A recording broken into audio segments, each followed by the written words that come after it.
안녕하세요. 정말 황당하게 파혼한 30대 초반의 여자입니다.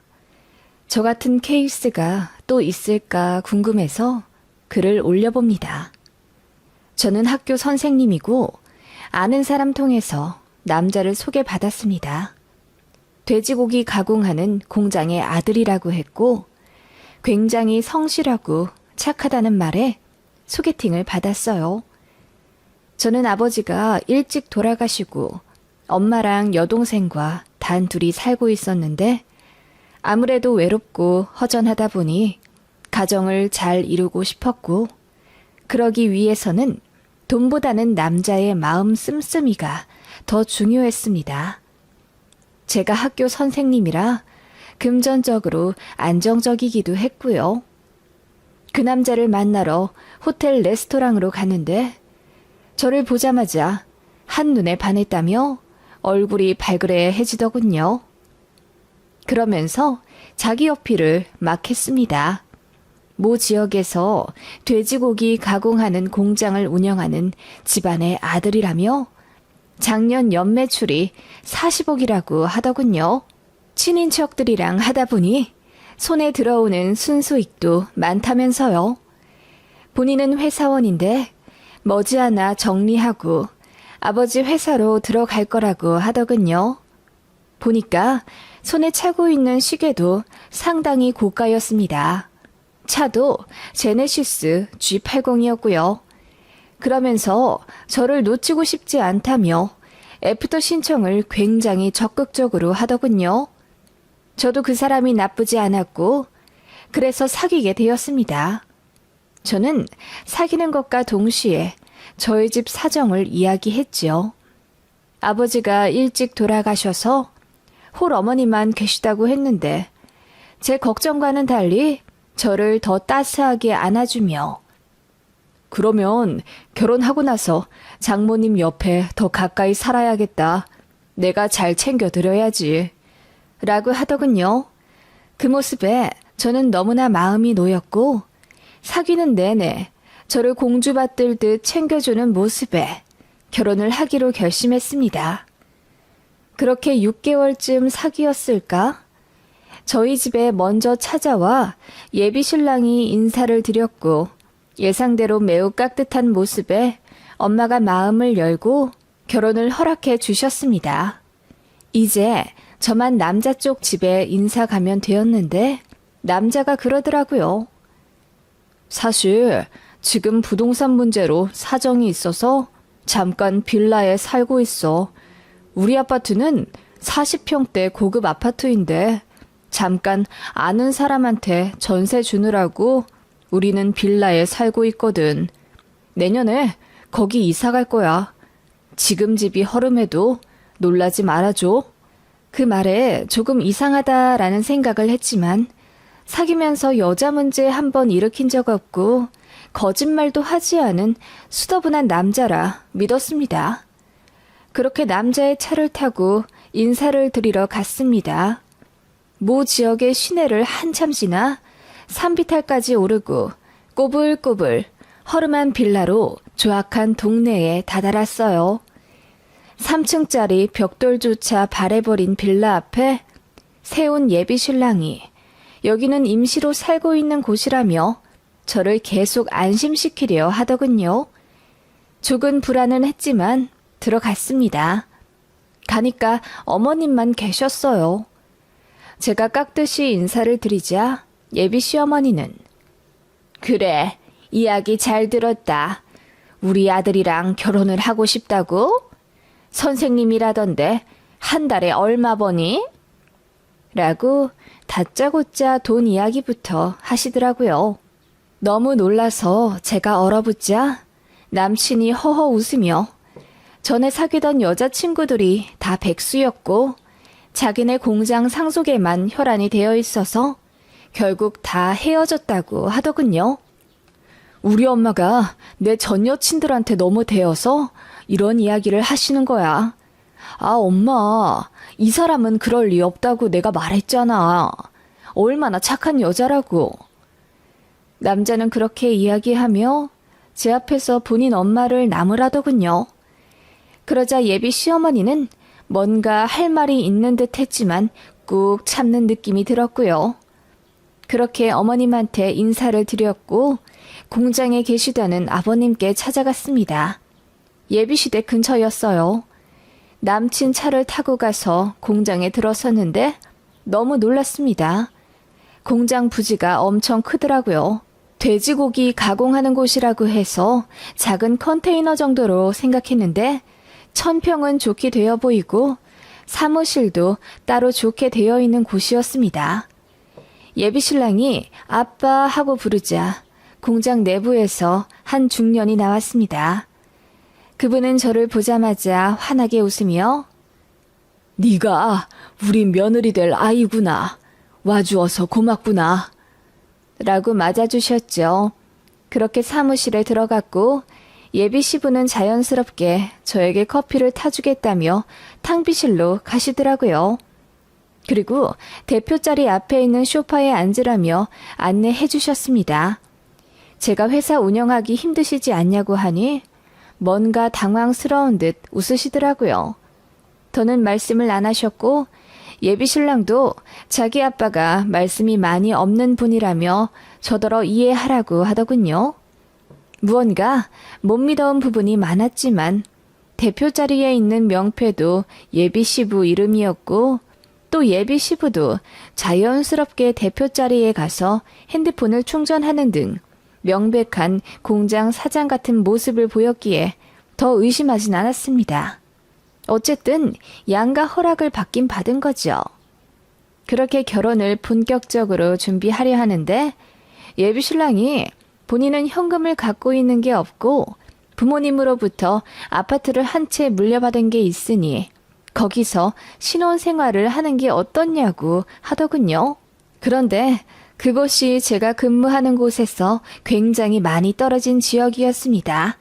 차로 1시간 30분 정도라면 출퇴근을 생각해 볼 수도 있지만 2시간도 넘게 떨어진 곳이라 제가 그건 안 될 것 같다고 했죠. 그랬더니 지금 팔면 너무 손해라며 난감해 하더라고요.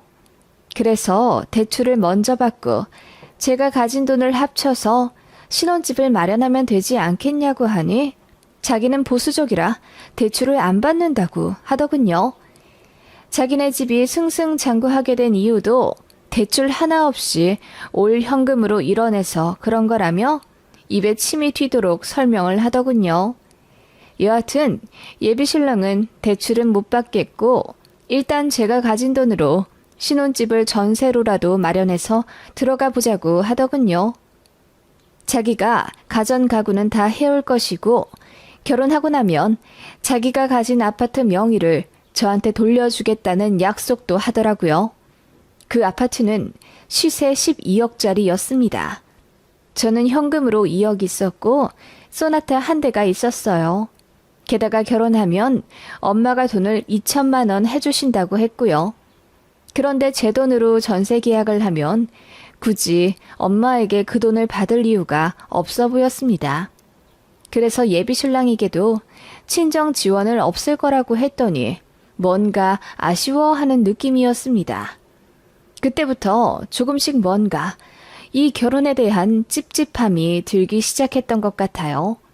남자는 너무 괜찮고 저를 많이 사랑해주긴 하는데 금전적으로 뭐 하나 딱 부러지게 확실한 게 없으니 짜증도 났고요. 제 마음을 꿰뚫기라도 하듯 남자가 갑자기 저에게 차를 바꾸자고 하더군요. 작년에 산 제네시스를 제가 타게 해주겠다며 결혼하면 아예 바꿔 타자고 하더라고요. 그리고 저에게 300만 원 상당의 시계도 사주었습니다. 당장 현금 융통할 방법이 없어서 미안하다며 눈물까지 흘렸어요. 그런 모습에 저도 무언가 홀린 것 같긴 합니다. 이제와 반성하고 제가 왜 그랬는지 이해가 안 가네요.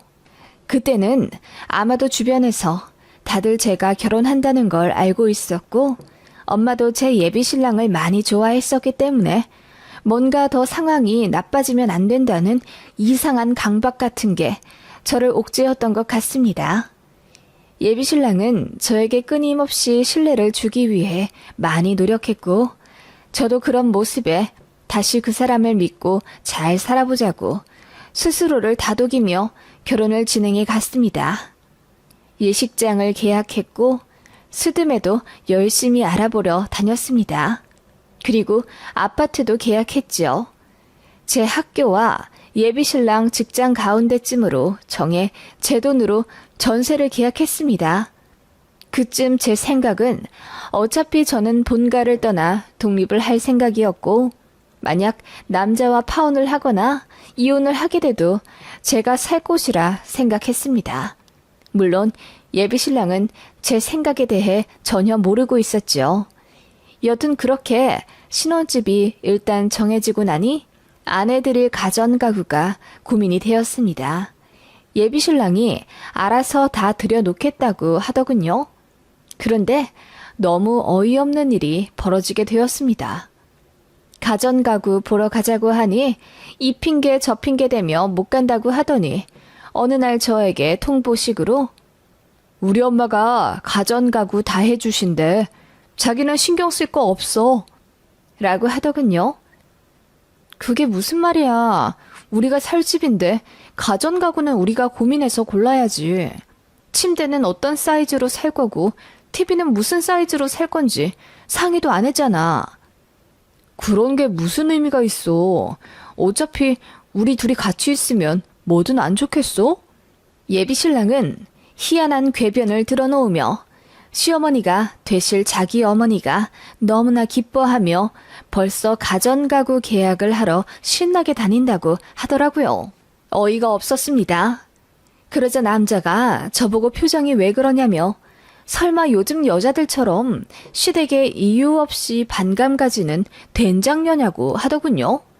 제가 무슨 말을 그렇게 하냐고 하니 자기가 더 삐지더라고요. 저는 아무리 생각해도 이건 아니다. 우리 가전 가구인데 우리가 사야지 어떻게 어머님한테 맡길 수가 있냐고 따져 물었더니 그제야 말하기를 나중에 내 명의로 갖고 있는 그 아파트를 팔고 싶으면 엄마가 시키는 대로 해야 한대. 자기도 알잖아. 그 아파트 지금 시세 12억인 거. 라고 하더군요. 예비시모는 그 아파트 값을 빌미 삼아 저에게 시짜짓을 하려는 듯 보였습니다. 그래도 예비시모가 고른 가구가 다행히 괜찮긴 하더라고요. 좀 어이가 없었지만 예비시모가 이미 가구를 다 계약해놨다며 배송만 하면 된다고 다그치기에 할 수 없이 집 주소를 알려드렸습니다. 그렇게 가구가 먼저 들어오기로 했고 제가 가서 보려고 했는데 일이 생겨서 못 가게 되었습니다. 그래서 예비신랑에게 도어락 비밀번호를 알려주었죠. 그렇게 침대와 장롱 등을 먼저 넣었고 TV와 냉장고 등의 가전은 무조건 제가 고르기로 했습니다. 그것만은 양보하기 싫어서 저도 세게 나오니 예비신랑과 예비시모도 알겠다고 하더군요. 그렇게 제가 가전을 골랐고 돈은 나중에 예비신랑이 준다기에 제 카드로 긁었습니다. 그리고 제 신혼집에 배송되기로 한 날, 그날은 제가 들어가 확인해야 했기에 퇴근하자마자 쏜살같이 달려갔습니다. 배송기사가 도착하기 전에 무사히 아파트에 왔고 저는 도어락 비번을 눌렀습니다. 그런데 상상도 못할 일이 그때 벌어지고 만 것입니다. 아무도 없을 거라고 생각했던, 아니 아무도 없어야 할 집에 웬 신발이 놓여져 있더군요.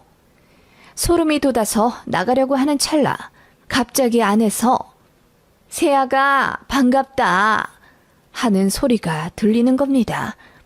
소스라치게 놀라 고개를 들어보니 예비시무가 환하게 웃으며 저를 맞아주고 있었습니다. 오늘 TV랑 냉장고 온다며 내가 미리 와 있었지. 그 모습에 제가 당황하며 제가 와서 드려도 되는데 말씀도 없이 어쩐 일이세요? 라고 했더니 예비시무가 아무렇지 않게 내가 우리 집 오는데 네 허락을 받아야 하니? 라고 하시더군요. 그 말에 저는 너무 황당해서 얼굴에 열이 새빨갛게 오르는 기분이 들었습니다. 어머님 집이라뇨? 여긴 저희 신혼집인데요. 예, 안 그래도 내가 얘기 좀 하려고 했다. 너 이 집 계약하고 네 홀어머니 여기다 모셔서 셋이 같이 살려고 그랬지? 내가 그것만은 절대로 받아들일 수가 없구나. 그 말에 제가 너무나 화가 나 무슨 말을 하시냐 따져 물었더니 예비 시모가 니네 엄마 혼자 계시잖아. 시어머니 될 사람으로서 내가 그건 참 마음에 안 들더구나. 네 직업, 얼굴, 심성 다 괜찮은데 아무래도 홀어머니 있는 딸은 며느리감으로 별로지. 그래도 우리 아들이 하도 좋다고 해서 허락한 거야. 그리고 우리 아들 앞으로 있다는 그 아파트, 그건 당분간 팔 생각 없다. 그렇게 알아둬. 네? 그 사람 말로는 2년 뒤에 그거 팔아서 저희 다른 곳으로 이사 갈 거라고 했는데요? 무슨 말이니? 그 집 절대 안 판다. 거기 돈이 얼마나 묶여 있는데. 그리고 난 이 시아버지랑 이혼할 거야. 그 말에 제가 솟아치게 놀라니 예비 시부가 이야기 못 들었냐며 딴청 부리시더군요. 예비 시부는 그 공장의 대표가 아니었습니다. 그 공장의 대표는 예비 시모의 여동생의 남편, 즉 시 이모부의 것이었습니다. 그런데 법적으로 문제가 생겨 예비 시부가 사장인 척 하는 거라고 하더군요. 저는 너무 열이 받아 예비 시모에게 혼란스러우니 나가달라고 했습니다. 그랬더니 저더러 예의가 없다며 소리를 고래고래 지르더군요. 그 자리에서 예비 신랑에게 전화를 걸어 자초우지종 이야기하고 대체 이게 무슨 일이냐고 따져 물었더니 당황해서 아무 말도 못하더라고요. 그렇게 도망치듯 밖으로 나와 펑펑 울면서 여기저기 전화해 모든 사실을 알아냈지요. 그 결과 정말 충격적인 사실이 밝혀졌습니다. 예비시댁은 빚이 20억도 넘게 있다더군요. 아니, 엄밀히 말하면 예비시댁과 시 이모네와 공통으로 빚이 있었습니다. 그리고 제 예비신랑에게 상속받을 아파트로 담보대출을 어마어마하게 받았나 보더라고요. 예비신랑의 차와 국가의 명품들도 전부 그 아파트를 담보로 대출받아 산 것 같고요. 한마디로 깡통이었고 팔래야 팔 수도 없던 겁니다. 공장도 대출로 돌아가고 있었고 부도 직전이었으며 그거 막느라고 갖고 있던 아파트도 넘기고 허름한 빌라에서 살고 있었던 겁니다. 제가 모든 사실을 알아내고 너무 열이 받아 주선자에게 이야기하여 화를 내니 자기도 몰랐다며 어쩔 줄 몰라 하더라고요. 저는 예비 신랑에게 혼인 빙자죄로 고소하겠다고 소리를 질렀습니다. 그랬더니 전에 알던 그 착한 모습은 온데간데 없이 저에게 오히려 소리를 치며 네가 바보같이 속았던 거잖아 라고 하더라고요. 저는 모든 사실을 엄마에게 말씀드렸습니다. 가슴은 찢어질 것 같았지만 저도 제대로 속았다는 생각에 분해서 어쩔 줄을 모르겠더라고요. 엄마도 너무 화가 난다며 외삼촌들을 불렀습니다. 저희 외삼촌들은 씨름과 유도를 오랫동안 했던 운동 선수들이에요. 저도 유전적으로 그러한 체질을 물려받았는지 한등치 하고요. 엄마도 마찬가지입니다. 그렇게 저희 가족은 바로 제 아파트로 쳐들어갔습니다. 뻔뻔하게도 예비 시모가 아직도 안 가고 고상하게 앉아서 차를 쳐 마시더라고요. 저희 엄마가 소리를 치며 사기꾼 같으니라고 어디서 굴러먹다 들어온 게 우리 귀한 딸을 등쳐먹으려 들어? 뭐? 홀 친정엄마가 있어서 결혼을 허락 안 하려고 했다고? 당신 같은 애미는 정상이고 라고 했더니 예비 시무가 얼굴이 시퍼래지며 바로 자기 아들한테 전화를 걸더군요. 10분도 안 되어 예비 신랑이 왔고 상황 파악을 못했는지 마구 날뛰며 결혼할 사이에 치사하게 군다고 난리더군요. 바로 저희 외삼촌들이 제 앞 들어갔습니다. 조카가 결혼을 빙자로 농락당했다는 사실에 더 열받은 외삼촌들은 제 예비 신랑을 용서하지 않았죠. 팔이고 다리고 머리고 흠씬 두들겨 패주었고 그런 아들을 맡겠다고 예비 시모가 울면서 달려들자 저희 엄마가 바로 밀어버렸습니다. 그렇게 낮아빠진 예비 시모를 저희 엄마가 축구공 차듯이 날려버렸습니다. 그야말로 난장판이었죠. 처음엔 저희에게 맞고 나서 고소를 하겠다느니 뭐니 울면서 뭐라 했지만 저희 엄마가 손 한번 들어올리니 깨갱하더군요. 결국 그 사기꾼 같은 모자는 다신 제 앞에 나타나지 않겠다는 각서를 쓰고 코피 철철 흘리며 새벽에 택시 타고 도망갔습니다. 저는 그걸로는 부족하다고 생각하여 예비신랑, 아니 전 남친의 회사에 전화를 걸어 막무가내로 이 사람 저 사람과 통화해 제가 겪은 일을 모두 말했습니다. 소문 내달라고 부탁도 했고요. 결국 그 인간 한 달도 안 돼요. 무슨 일인지 잘렸다더군요. 그렇게 참으로 어이없게 파혼했습니다.